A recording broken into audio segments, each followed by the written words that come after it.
कक गहकत मोर मलार गिरा। तब पियू पियू शब्द पुकारत चातक कियू कियू कोकिल कंठ गिरा।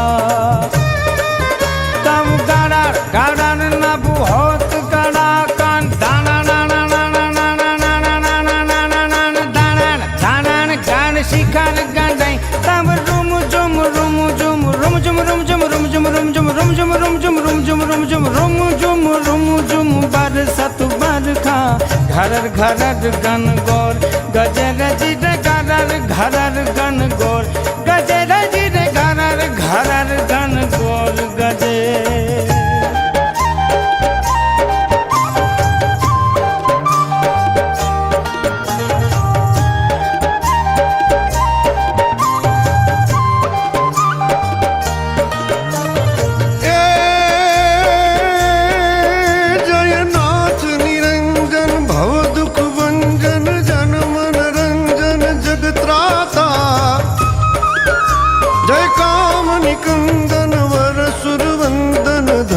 सुनंदन दो भाता जय महितन मंडन खलबल खंडन विषय विखंडन वनवासी।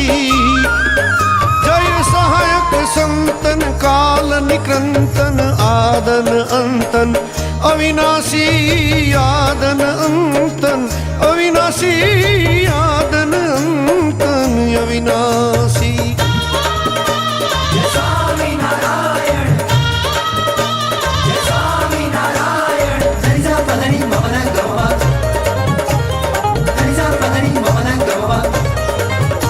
जय सर्वधारा सबसे न्यारा अक्षर पारा आकारी। जय देव स्वच्छंदा अति सुख कंदा पद जन वंदा चितधारी। जय अक्षर धामी अंतर्जामी अनंत अकामी तेज अति। जय नाथ अनंता भजत सुसंता प्रबल प्रजनता जगतपति। प्रबल प्रजनता जगतपति हो प्रबल प्रजनता जगतपति।